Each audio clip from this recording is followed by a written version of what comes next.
Catch a whiff of a specific perfume or hear the opening chords of an old song, and you are instantly pulled back into the past.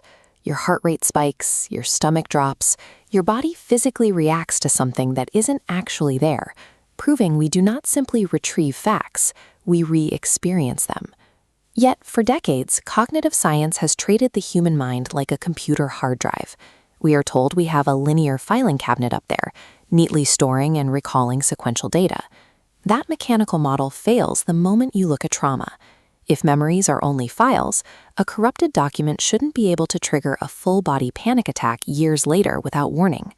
It also fails to explain how a dementia patient can lose nearly all their episodic memory.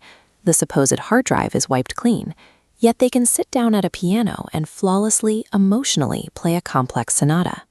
Because this machine metaphor cannot account for how we actually process pain or art, Nandha Sath Niyog realized that treating the mind as a sequence of data points actively blocks the path to psychological healing. To build a more accurate map, she combined the logic of a mathematics degree with master-level certification in neuro-linguistic programming. In her book, The Conscious Act, she maps this exact intersection, how our conscious physical actions are inextricably linked to our internal state. She concluded that to effectively design for human behavior, she had to abandon the computer metaphor and start looking at the biological fabric of memory itself. Nandha spent more than 15 years rigorously analyzing how we think and act across wildly different social ecosystems.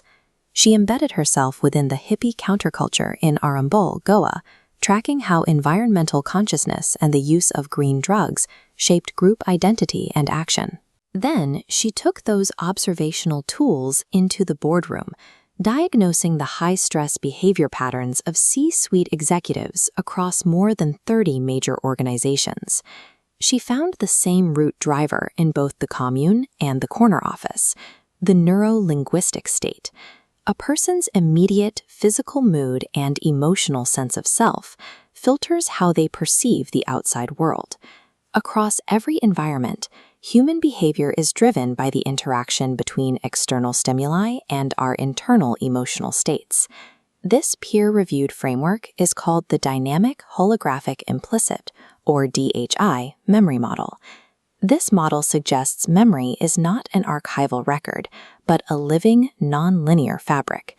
This fabric is woven across the brain's amygdala and hippocampus, binding specific sensory inputs, a smell, a color, a sound, directly to intense emotional weight. Because it is holographic, pulling on just one sensory thread can instantly reconstruct and illuminate the entire memory ensemble. This explains the mystery of dementia. The memory itself isn't gone. The access point has simply shifted from a chronological narrative to a sensory cue, like music. The DHI model provides a direct, actionable tool for profound psychological healing. It relies on a principle called neuroplastic permeability. If memory is a fabric, it can be intentionally rewoven. This moves trauma therapy away from just talking. Instead, clinicians utilize timed sensory triggers to actively alter the emotional weight attached to a memory. Behavioral designers use these sensory interventions to help patients navigate out of deep negative emotional states. Our biology provides the specific mechanisms required to edit and heal these emotional responses. This concept is the unifying mission behind Nandha's 15 years of work and the foundation of her organization, Behaviour Lab. Her research maps a human experience defined by dynamic, deeply emotional rhythms. It requires what she calls temporal empathy, the practice of respecting the unique, non-linear emotional timeline every human experiences. Ultimately, true behavioral design empowers each of us to reclaim and confidently reweave the fabric of our own unique identities.